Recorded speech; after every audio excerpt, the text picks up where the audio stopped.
கடந்த முறை சைதாப்பேட் கோர்ட்டுக்கு வந்த பொழுது திரு TR பாலு அவர்களை கிராஸ் எக்ஸாமினேஷன் செய்த பொழுது என் மீது சில குற்றச்சாட்டுகளை வைத்திருந்தார். அதனால் திரு TR பாலு அவர்கள் மீது மற்றும் ஒரு மானநஷ்டஈடு வழக்கு தொடுத்து இன்று கம்ப்ளைண்ட் கொடுத்திருக்கிறோம் நீதிமன்றத்திற்கு. திரு TR பாலு அவர்கள் மீது நாங்கள் இன்று மானநஷ்ட வழக்கு தொடுத்து ஒரு கம்ப்ளைண்ட் கொடுத்திருக்கோம். திரு RS பாரதி அவர்கள் மீது தொடுக்கப்பட்ட வழக்கு நீதிமன்றத்தால் ஏற்கப்பட்டு இன்று சாட்சியம் கொடுத்திருக்கின்றோம். 2 வழக்கும் கூட முடித்துவிட்டு வெளியே வந்து நம்முடைய பத்திரிகை நண்பர்களை சந்தித்துக் கொண்டிருக்கின்றோம். உங்களுக்கு இருக்கக்கூடிய கேள்வி கேளுங்கன்னா பதில் சொல்றோம். கடந்த முறை அந்த குறுக்கு விசாரணையின் போது TR பாலு மீது பல்வேறு குற்றச்சாட்டு வச்சிருந்தாரு. குறிப்பாக இடம் நீங்க வந்து வாங்கியிருக்கீங்க அப்படின்னு. அதற்கெல்லாம் நீங்க என்ன மாதிரியான பதில் சொல்ல விரும்பியிருக்கீங்க? ஆதாரங்கள் எதுவும் சமர்ப்பிச்சிருக்காரா? ஆனா இன்னைக்கு கம்ப்ளைண்ட் கொடுத்திருக்கிறோம். நீதியரசர் அவர்கள் அந்த கம்ப்ளைண்ட்டை ஏத்துக்குவாங்க அப்படிங்கிற நம்பிக்கை இருக்கு. திரு TR பாலு அவர்கள் வந்து எல்லா ஆதாரத்தையும் நாங்கள் கொடுக்க இருக்கின்றோம், எல்லா ஆதாரத்தையுமே. ஆனால் இன்னைக்கு திராவிட முன்னேற்ற கழகத்துக்கு இது வேடிக்கையா போச்சு. சும்மா யாரு பேரு மேலாலும் அவதூறு பேசுவது, அபாண்டமா குற்றச்சாட்டு வைப்பது, வன்ம வார்த்தைகளால் பேசுவது. ஏன்னா இதெல்லாம் பேசிட்டாங்கன்னா யாரும் வரமாட்டாங்க, பொது வாழ்க்கையிலிருந்து ஒதுங்கிடுவாங்க, சாதாரண பொதுமக்கள் வரமாட்டார்கள் என்றுதான் திரு RS பாரதி அவர்கள் காலமா பேசிட்டு இருந்தாங்க. இன்னைக்கு மட்டும் இல்ல, நானும் 2021 யார் மீதும் அவதூறு வழக்கு தொடுத்ததே கிடையாது. தொடுக்க கூடாது என்கின்ற பிரின்சிபல் இருந்த மனிதன் திரு RS பாரதி அவர்கள் மீது நான் தொடுத்ததுதான் என்னுடைய வாழ்க்கையில முதல் அவதூறு வழக்கு. திரு TR பாலு அவர்கள் தொடுத்த அவதூறு வழக்குல குறுக்கு விசாரணை செய்யும் பொழுது அபாண்டமான குற்றச்சாட்டு என் மீது வைத்ததற்காக அவர் மீது 2வது ஒரு அவதூறு வழக்கையும் தொடுக்க வேண்டிய கட்டாயம். காரணம், இந்த கலிகாலத்தில் இதெல்லாம் செஞ்சாத்தான் நியாயம் கிடைக்க மாட்டிருக்கு. எனக்கும் நீதிமன்றம் வருவது, இத்தனை நம்முடைய பாரதிய ஜனதா கட்சியினுடைய தொண்டர்களுடைய நேரத்தை வீணாக்குவது, நீதிமன்றத்தினுடைய நேரம் சில முக்கியமான வழக்குக்கு செல்லணும், அதையெல்லாம் கூட கருத்தில் கொண்டு எந்தவித வழக்கையும் தொடுக்காமல் இருந்து, ஆனால் அவர்களுடைய பொய் அதிகமாகிக் கொண்டிருக்கக்கூடிய காரணத்தினால அதற்கெல்லாம் முடிவு கட்ட வேண்டும் என்பதற்காகத்தான் நானும் இந்த ரூட்டை எடுத்திருக்கேன். ஆனால் நிச்சயமாக வருகின்ற காலத்தில் திரு RS பாரதி அவர்களுக்கு, திரு TR பாலு அவர்களுக்கு இந்த மாண்புமிகு நீதிமன்றம் சரியான தண்டனை கொடுப்பாங்க அப்படின்னு நான் நம்புறேன்.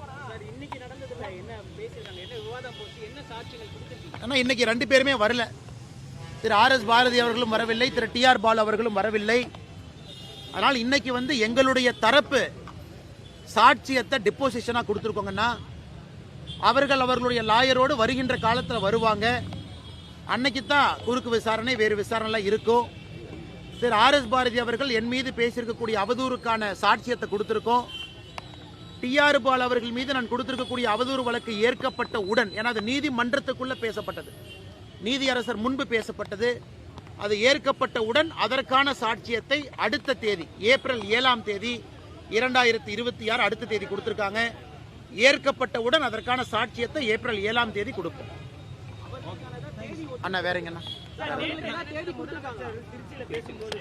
பாஜக வந்து அதிமுகவை வெளியிட்டு இருக்கு, அதிமுக தொண்டர்களுக்காகவும் நிர்வாகிகளுக்காகவும் நான் வருத்தப்படுறேன்னு சொல்றாரு. அண்ணா இன்னைக்கு எப்படி இருக்குன்னா, நம்முடைய முதலமைச்சர் அவர்களுடைய கண்ணீர் என்பது அவருடைய கட்சிக்காக இருக்க வேண்டுமோ தவிர, முதலமைச்சருடைய கண்ணீர், அந்த போலி கண்ணீர் அனைத்து இந்திய அண்ணா திராவிட முன்னேற்ற கழகத்துக்காக இருக்கு.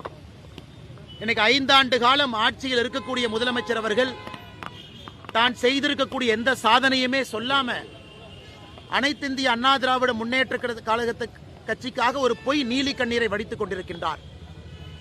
முதலமைச்சர் அவர்கள் நன்றாக உணர்ந்து கொள்ள வேண்டும். தமிழகத்தில் அவர் என்னதான் திசை திருப்பினாலும் கூட மக்கள் திராவிட முன்னேற்ற கழகத்தை வீட்டிற்கு அனுப்ப வேண்டும் என்கின்ற முடிவுக்கு வந்துவிட்டார்கள்.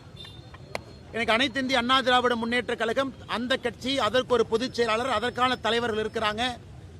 அந்த கட்சி அவர்கள் முன்னேற்றத்திற்காக, தமிழக மக்கள் முன்னேற்றத்திற்காக அந்த கட்சி நடத்தப்பட்டுக் கொண்டிருக்கிறது. தமிழக பாரதிய ஜனதா கட்சியை பொறுத்தவரை எங்களுடைய தொண்டர்கள், தமிழக மக்களுடைய முன்னேற்றத்திற்காக இந்த கட்சி நடத்தப்பட்டுக் கொண்டிருக்கிறது. ஒரு தேர்தலில் 2 பேரும் கூட்டணியில் இருக்கும்.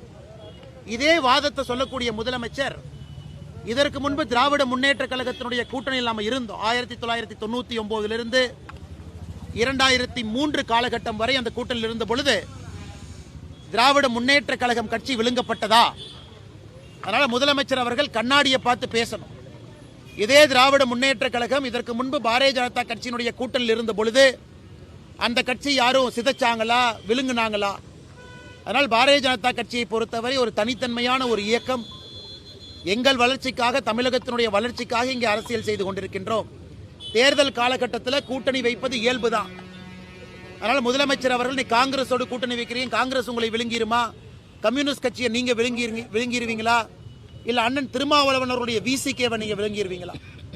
அதனால் அந்த குற்றச்சாட்டை நான் திமுகவின் மீது வைக்கல. ஆனா திமுக இன்னைக்கு ஏன் அந்த குற்றச்சாட்டை வைக்கிறாங்கன்னா, மக்கள் மனசுல திசை திருப்பணும், ஆட்சியினுடைய தப்பான விஷயத்தை மக்கள் பேசக்கூடாது என்பதற்காக மட்டும்தான். உங்களுக்கு தெரியும், இதற்கு முன்பு பீகாரில் ஜனதாதள் யுனைடெட் JDU இதற்கு முன்பு 2019 தேர்தல் நடந்த பொழுது அங்கே JDUவை விட அதிகமான MLAக்கள் நாம் பெற்றிருந்தும் கூட திரு நிதிஷ்குமார் அவர்களை முதலமைச்சராக்கணும். அதே போல மகாராஷ்டிராவில் சிவசேனா கட்சி தான், அந்த ஒரிஜினல் சிவசேனா கட்சி தான் பாரதிய ஜனதா கட்சி வேண்டாம் என்று வெளியே சென்று காங்கிரஸோடு கூட்டணி ஆட்சி அமைத்தார்கள்.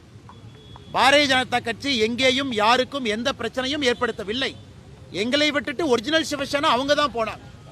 அந்த சிவசேனாவிலிருந்து தான் ஏக்நாத் ஷிண்டே அவர்கள் உடைத்துக் கொண்டு பாரதிய ஜனதா கட்சியிட்ட வந்தாங்க.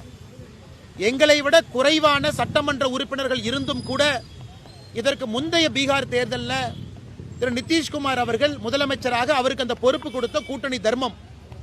இன்றும் கூட எங்களை விட குறைவான சட்டமன்ற உறுப்பினர்கள் இருக்கக்கூடிய JDU கட்சி அங்கே ஆட்சி பொறுப்பு நம்ம கொடுத்திருக்கோம்.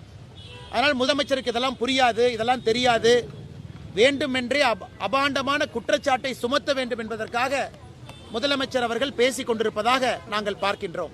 சார், இந்த சிலிண்டர் விலை உயர்வை கண்டித்து மார்க்சிஸ்ட் கம்யூனிஸ்ட் கட்சிலாம் போராட்டம் நடத்துறாங்க. ஒரு அசாதாரண சூழல் நிலவுதா, எப்படி இருக்கு சார் இது? அண்ணா, இதை கொஞ்சம் விரிவா நான் பேச விரும்புறேங்கன்னா, சிலிண்டரை பொறுத்தவரை நமக்கு பெரும்பாலும் வரக்கூடிய LPG சவுதி அரேபியாவிலிருந்து பெரும்பாலும் வருது.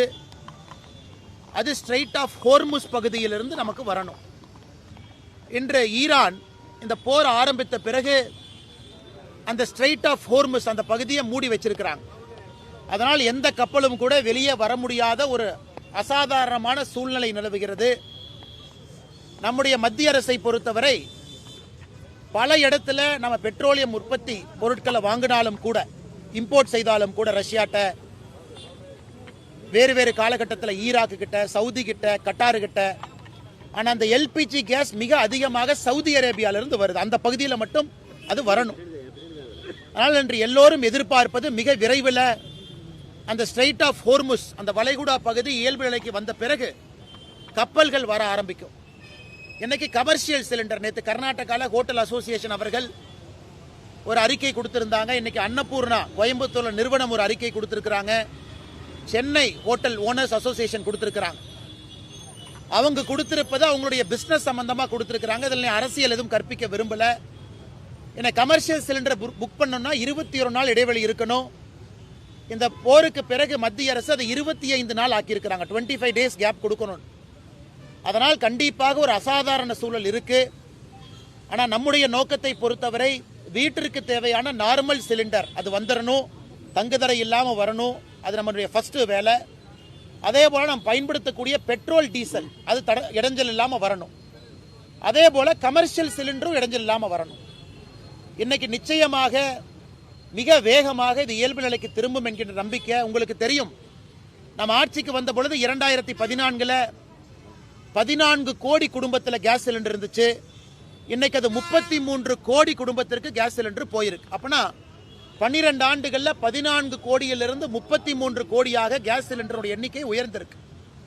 அது மட்டும் இல்லாம 2014க்கும் 2026க்கும் கேஸ் பயன்பாடு என்பது பல மடங்கு உயர்ந்திருக்கிறது. இன்னைக்கும் 60% நாம் இறக்குமதி செய்துதான் மக்களுக்கு பெட்ரோலியம் பொருள் கொடுத்துக்கிட்டு இருக்கோம். அதனால் பொதுமக்கள் யாரும் அச்சப்பட தேவையில்லை. மிக விரைவில் இயல்பு நிலைக்கு இது வரும். நம்முடைய அரசுக்கு இண்டிவிஜுவலா ஒரு ஸ்ட்ராட்டஜிக் பெட்ரோலியம் ரிசர்வ் ஒரு அரசும் வச்சிருக்கு, நாமளும் வச்சிருக்கோம். பாரத நாட்டிலும் பெங்களூர் போர்ட் உட்பட நாம ஸ்ட்ராட்டஜிக் பெட்ரோலியம் ரிசர்வ் கையிருப்பு இருக்கு. அதனால் யாரும் அச்சப்பட தேவையில்லை, பயப்பட தேவையில்லை.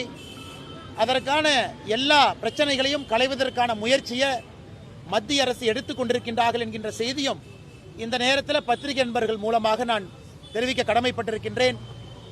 தேவையில்லாத பொதுவெளியில் அச்சத்தை, பயத்தை ஏற்படுத்த வேண்டாம் என்கின்ற அன்பான வேண்டுகோளையும் இந்த நேரத்தில் நாங்கள் தெரிவிக்க கடமைப்பட்டிருக்கின்றோம். நாளைக்கு பிரதமர் நரேந்திர மோடி தமிழகம் வருகிறார். என்டிஏ கூட்டணியுடைய பொதுக்கூட்டம் என்பது திருச்சி நடைபெறும். அண்ணா திரு விஜய் அவர்களை பொறுத்தவரை நான் ஏற்கனவே பலமுறை சொல்லி இருக்கின்றோம். அதிகாரப்பூர்வமாக இந்த கட்சியினுடைய தலைவர் அண்ணன் நயினார் நாகேந்திரன் அவர்கள் அதிகாரப்பூர்வமாக அது போன்ற பேச்சுவார்த்தை எதுவும் இல்லை என்று தொடர்ந்து சொல்லிக் கொண்டிருக்கின்றார்கள். என்னை பொறுத்தவரை ஒரு டீயும் காஃபியும் எப்பொழுதும் கலக்காது என்று சொல்லிக் கொண்டிருக்கின்றேன். காரணம் சித்தாந்தங்கள் வேறு. ஆனால் இன்னைக்கு ஊடக நண்பர்கள் உங்களுடைய ஊகத்தில் தான் பல இடத்துல எழுதுறீங்க. அதனால் நாங்கள் இன்னைக்கு வலிமையாக இருக்கிறோம். தேசிய ஜனநாயக கூட்டணி, அனைத்து இந்திய அண்ணா திராவிட முன்னேற்ற கழகம் தலைமையிலான தேசிய ஜனநாயக கூட்டணி, இன்னைக்கு எங்களுடைய கூட்டணி வலுவாக இருக்கிறது. தேர்தலை சந்திப்பதற்கு தயாராக இருக்கின்றோம். ஒரு பெரும் வெற்றியும் பெறுவோம் என்கின்ற முழு நம்பிக்கை எங்களுக்கு இருக்கு. ஒரு புறம் கட்சிக்காரங்க டிவி தொலைக்காட்சிகள்லாம் வந்து விஜய் வந்து பவன் கல்யாண் மூலயமா என்டிஏக்கு வராரு அப்படின்ற தகவல் தெரிவிக்கிறாங்க. இன்னொரு புறம் செய்தி தொடர்பாளர் வெளியிட்ட அறிக்கை தொடர்பாக அவர் வந்து பொறுப்பிலிருந்து நீக்கப்படுறாரு. கட்சிக்குள்ளே ஒரு குழப்பம் இருக்கு அப்படின்னு திரு ஏஎன்எஸ் பிரசாத் அவர்கள் கட்சியினுடைய ஒரு மூத்த உறுப்பினர், ஒரு நல்ல செய்தி தொடர்பாளர், பத்திரிகையாளர்களோடு மிக நெருங்கிய தொடர்பில் இருக்கக்கூடிய மனிதர். அதனால் கட்சி மாநில தலைவருடைய அறிவிப்பு நாமெல்லாம் தேவையில்லாம எதுக்கும் முடிச்சு போட்டுக்க வேண்டாம், இது செஞ்சாரு அதனால நீக்கி இருக்கிறாங்கன்னு. அவரும் இந்த தேர்தலில் வேறு வேறு பொறுப்பில் இருப்பாங்க. ஒரு மூத்த தலைவர் வேறு வேறு பொறுப்பில் செயல்படுவார். அதனால் நிச்சயமாக திரு ஏஎன்எஸ் பிரசாத் அவர்கள் எங்களுடைய மூத்த ஒரு உறுப்பினர், ஊடகத்துறையில் நிறைய அனுபவம் இருக்கக்கூடிய ஒரு மனிதர். அதனால் மாநில தலைவர் அவர்கள் அந்த அறிவிக்கையை அவருடைய அறிவிப்புக்கு தேவையில்லாமல் முடிச்சு போட வேண்டாம். இந்த கட்சி அவருக்கு வேறு விதத்தில் பயன்படுத்தும், வேறு வேறு பொறுப்பும் கொடுக்கும். நாளை பிரதமர் தமிழகம் வராரு, எந்த அளவுக்கு ஒரு தாக்கம் ஏற்படுத்த? நாளை நம்முடைய பாரத பிரதமர் ஐயா நரேந்திர மோடி அவர்கள் கொச்சினிலிருந்து நேரடியாக திருச்சிக்கு வர இருக்கிறாங்க. நாளைக்கு சாயந்தரம் ஒரு பிரம்மாண்டமான ஒரு பொதுக்கூட்டம் திருச்சியில் நடைபெற இருக்கிறது. இதற்கு முன்பு மதுராந்தகத்தில், மதுரையில், இப்பொழுது திருச்சியில் 3வது பொதுக்கூட்டம். நாளை வெற்றிகரமான ஒரு பொதுக்கூட்டமாக இருக்கும். ஒரு பொதுக்கூட்டமும் பேசும் பொருளாக இருந்திருக்குது. மதுராந்தகத்தை பொறுத்தவரை தேசிய ஜனநாயக கூட்டணியை லான்ச் பண்ணுச்சு. திருச்சியை பொறுத்தவரை திருப்புமுனையை ஏற்படுத்தும். அது மட்டும் இல்லாமல் தேசிய ஜனநாயக கூட்டணியுடைய வெற்றியை உறுதி செய்யக்கூடிய பொதுக்கூட்டமாக நாளை இருக்கும் என்று நாங்கள் நம்புகின்றோம். கேளுங்க ஐயா. பாராளுமன்றத்தில் இந்த வளைகுடா போர் பற்றி எதுவுமே விவாதிக்க டைம் கொடுக்க மாட்டேங்கிறார் ராகுல் காந்தி அவர்கள். இல்லைங்க ஐயா, பாராளுமன்றத்தில் திரு ஜெய்சங்கர் அவர்கள் வளைகுடா போரை பற்றி விவாதிப்பதாக நோட்டீஸ் கொடுத்துட்டாங்க. நம்முடைய அரசு சார்பாக வளைகுடா போரை பற்றி விவாதிப்பதற்கு தயார், அதற்கான நோட்டீஸ் கொடுத்துட்டாங்கன்னா கண்டிப்பா விவாதம் நடக்கும். எதிர்க்கட்சி தலைவர் மாண்புமிகு ஐயா ராகுல் காந்தி அவர்கள் அவர் பேசியது 2-3 நாட்களுக்கு முன்பு. இன்னைக்கு மத்திய அரசு பாராளுமன்றத்தினுடைய உறுப்பினர்களுக்கு இதை பத்தி சொல்லுவாங்க. அது மட்டும் இல்ல, ராகுல் காந்தி ஐயாவுடைய கட்சியை சார்ந்திருக்கக்கூடிய திரு சசி தரூர் அவர்கள் தான் வெளியுறவுத்துறைக்குரிய பாராளுமன்ற குழுவினுடைய தலைவராக இருக்கிறார். அவருக்கு எப்ப வேணாலும் யாரை வேணாலும் கேட்பதற்கான உரிமை இருக்கு. Parliamentary standing committee on external affairs திரு சசி தரூர் அவர்கள் தலைமை. அவர் ஃபாரின் செக்ரட்டரியை கூப்பிடலாம், யாரை வேணாலும் கூப்பிடலாம், எந்த கேள்வி வேணாலும் கேட்கலாம்.